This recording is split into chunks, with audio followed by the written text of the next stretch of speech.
말씀 전해 주시겠습니다.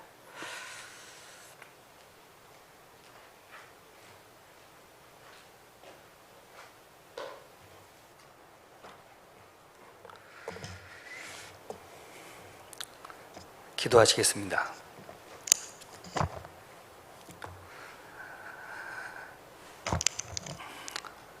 사랑과 은혜가 충만하신 아버지 하나님, 귀한 시간 하나님의 말씀을 들을 수 있는 기회를 허락해 주셨음에 감사를 드립니다.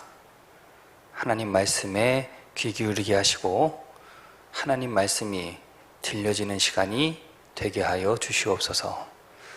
예수님의 이름으로 기도합니다. 아멘. 옆 사람과 한번 인사하겠습니다. 당신은 누구를 닮았습니까?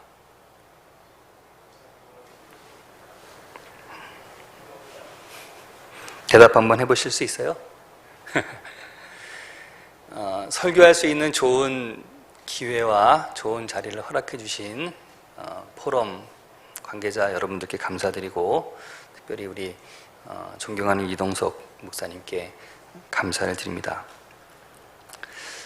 이 모임이 어떤 모임이든지 하나님을 사랑하는 모임으로 자라날 수 있게 되기를 소망해 봅니다.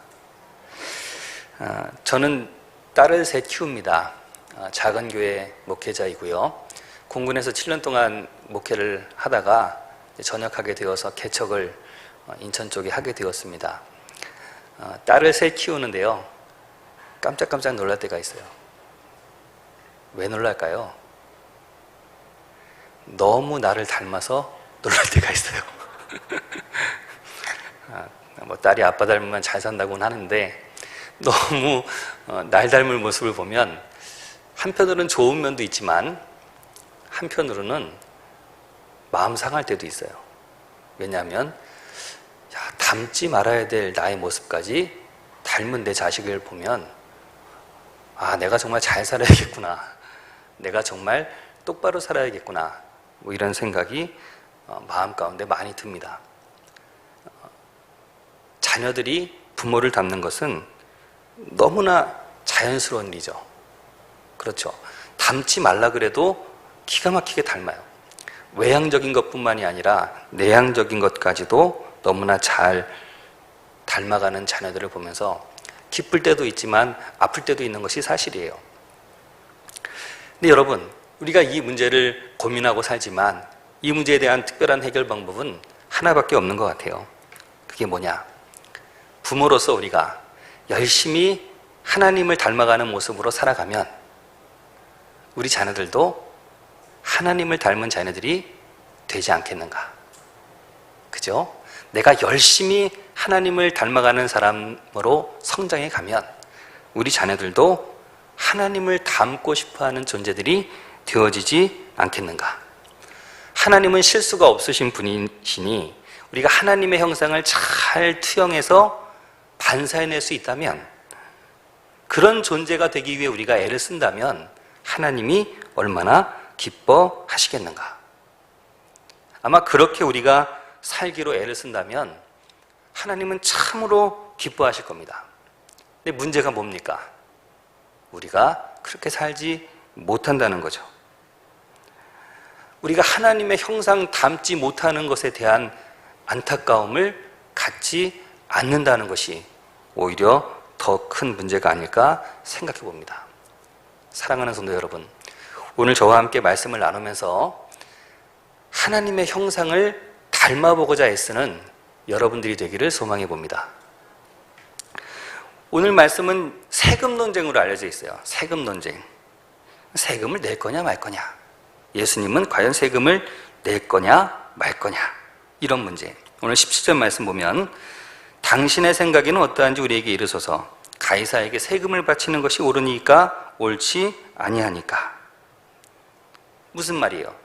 당시 유대인의 남자들은 모두 로마에 세금을 냈어야 합니다. 인두세라고 하죠. 지금으로 말하면 아마 주민세 정도 될 것 같아요. 내야 하는 거예요. 자, 예수님이 이 문제에 있어서 세금을 내야 한다, 이렇게 말하면 로마에 순응하는 사람이 되는 거죠. 그러면 민족적으로 큰 저항을 받을 수도 있어요. 반대로 세금을 내지 말아야 한다. 이러면 로마인들에게 골칫덩어리가 돼버리는 거죠. 그래서 예수님이 이 어려운 질문을 어떻게 피해 가시는가? 그러니까 이 질문이 예수님을 시험하고자 한 질문임을 예수님은 잘 아셨어요. 18절에 뭐라고 얘기하십니까? 어찌하여 나를 시험하느냐? 이렇게 예수님이 이 질문에 대한 명쾌한 답을 주시는 거죠. 어떻게 대답해도 걸릴 수밖에 없는. 그런데 여러분, 예수님은 이 질문을 다시 바꾸십니다. 그리고 아주 본질적인 질문을 바리새인들에게 던지시죠. 20절에 우리 한번 같이 읽어볼까요? 예수께서 말씀하시되 이 형상과 이 글이 누구의 것이냐? 이게 오늘 본문에서 가장 중요한 포인트예요. 이 형상과 이 글이 누구의 것이냐? 21절에 보니까 뭐라고 말합니까? 가이사의 것이니이다. 예수님이 뭐라 그래요?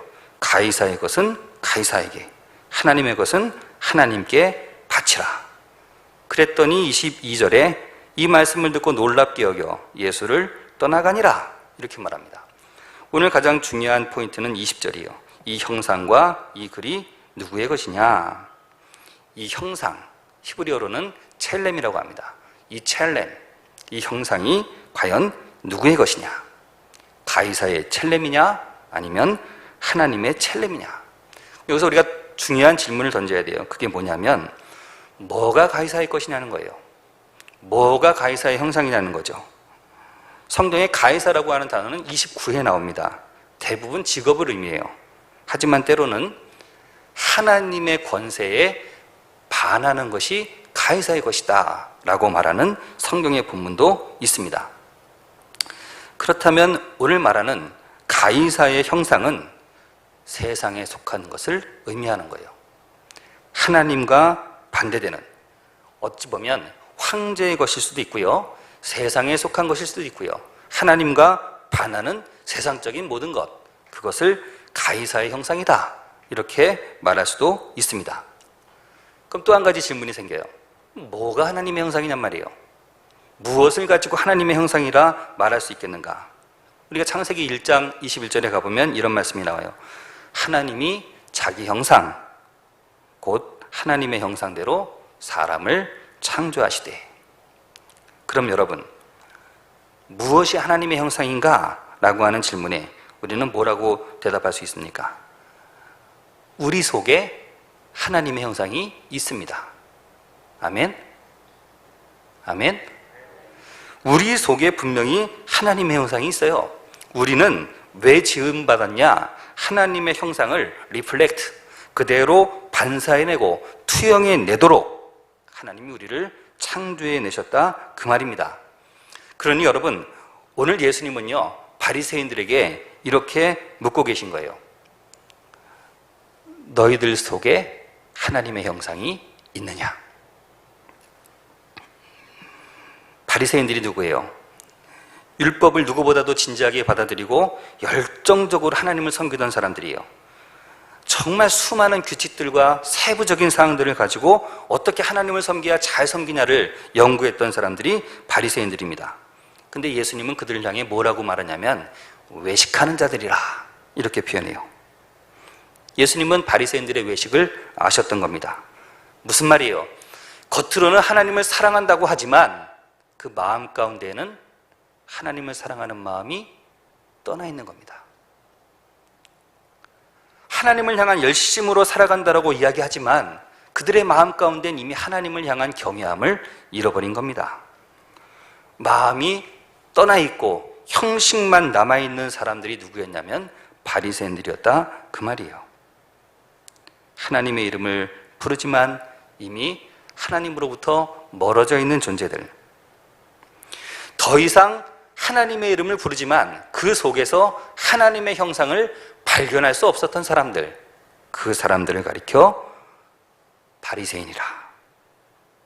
그러니 여러분, 가이사의 형상을 담은 돈이 가이사의 것이라면, 바리새인들 안에 하나님의 형상이 있었다면 그들은 누구의 것입니까? 하나님의 것이 되어야 하는 겁니다. 그러나 지금 그들은 하나님을 향한 열심은 있다고 하지만 마음 가운데 뭐가 없어요? 하나님을 경외하는 마음이 없어요. 사라졌어요. 그러니 더 이상 그들에게서는 하나님의 형상을 발견할 수 없는 거죠. 사랑하는 성도 여러분, 하나님이 오늘 우리에게 물으십니다. 너희에게는 하나님의 형상이 있느냐? 하나님으로부터 부여받은 거룩한 형상을 담고 있느냐? 즉, 우리의 삶을 통해 하나님의 거룩하심을 투영해내는 성결한 삶을 살아가고 있느냐? 즉, 다시 말해, 너는 누구의 것이 되어야 하느냐? 하나님의 것은 하나님에게 드려져야 합니다. 사랑하는 성도 여러분, 여러분이 하나님의 형상 닮은 존재임을 믿으십니까? 그럼 여러분들은 누구에게 드려져야 합니까? 하나님께 드려지는 사람들이 되어야 합니다. 오늘 22절 말씀 보면 이렇게 얘기해요. 그들이 이 말씀을 듣고 놀랍게 여겨 예수를 떠나가니라. 기이 여겼다, 놀라다, 경탄하다. 왜 놀랐을까요? 놀란 이유는 한 가지라고 봅니다. 바리새인들의 마음 가운데 하나님을 경외하는 마음이 없었음을 누가 아신 거예요? 예수님이 아신 거예요. 그 본질을 꿰뚫은 거예요. 그들의 마음 가운데 무엇을 향한 열심이 있는지를 아셨던 거예요. 겉으로는 하나님을 향한다고 하지만 마음 가운데 있는 더럽고 추악한 모든 것을 예수님이 보신 거예요. 그러니 거기 있는 바리새인들이 기이 여길 수밖에 없었던 것이고 놀랍게 여길 수밖에 없었던 것이고 아무도 대꾸하지 못하고 그 자리를 떠날 수밖에 없었던 것이죠. 그 가운데 한 명이라도 나는 하나님을 정말로 사랑합니다 라는 바리새인이 있었다면 말했을 겁니다. 나는 하나님의 형상을 닮은 사람입니다. 그렇게 말씀하지 마세요 라고 말할 바리새인들도 분명히 있었을 겁니다. 그러나 아무도 그렇게 얘기하지 못했어요. 이유는요, 아는 거죠. 스스로가 아는 거예요. 여러분, 우리는 다 스스로가 알아요. 뭘 아냐? 내가 하나님의 형상을 닮아가고자 애를 쓰는 존재인지, 아니면 세상의 것을 쫓아 애쓰며 살아가는 존재인지 스스로가 나에게 물어보면 이 질문에 우리는 내 자신이 대답할 수 있지 않겠어요? 내가 정말 하나님을 닮고자 소망하는 사람인지, 아니면 세상의 것을 쫓아가기 위해 애쓰는 삶을 살아가는 사람인지 나 스스로는 적어도 알지 않겠냐 그 말이에요. 아니, 내가 모른다 할지라도 주님이 와서 오늘 묻는다면 그 앞에서 그래서 내가 주님을 닮기 위해 애쓰지 않았습니까? 라고 자신 있게 말할 수 있는 사람이 과연 몇이나 되겠냐 그 말이에요. 사랑하는 성도 여러분, 우리의 신앙생활은요 이래야 합니다. 하나님을 열심히 닮고자, 하나님의 형상을 열심히 반사해내고자 애쓰는 삶이 바로 우리의 삶이 되어야 합니다. 교회 생활을 열심히 하는 이유가 바로 거기 있는 거예요. 열심히 신앙생활을 해야 되는 이유가 바로 거기 있는 거예요. 오늘 하나님이 우리를 보면서 놀라실 것 같아요. 두 가지로 놀랍니다. 하나는 어떤 한 집사님의 정말 헌신적이고 정말 열심히 하나님을 사랑하는 그 마음을 하나님이 기쁘게 여기셔서 기뻐하시는 거죠. 아, 내가 저 집사를 보니 나의 형상이 저 안에 있구나. 하나님이 얼마나 기뻐하시겠어요. 그래서 하나님이 한번 놀라십니다. 또 한 번 놀라실 거예요. 왜 놀라실까요? 저 친구는 교회를 다닌다는데 도대체 나를 닮은 구석이 하나도 없네. 하나도 없어. 교회를 다닌다고 하는데 나를 닮은 구석이 하나도 없어. 그럼 하나님 마음이 얼마나 아프시겠어요. 여러분, 오늘 하나님이 우리에게 물으십니다. 가이사를 닮았는지 아니면 하나님을 닮았는지. 기도하겠습니다. 사랑과 은혜가 충만하신 아버지 하나님, 하나님의 형상 따라 우리를 만들어 놓으셨는데 하나님을 향한 열심이 있다고 하면서도 세상을 향한 욕심을 버리지 못하는 우리를 바라보며 하나님 얼마나 마음 아파하십니까? 아버지 하나님, 하나님의 형상을 잘 투영해낼 줄 아는 멋진 그리스도인이 되기를 소망합니다.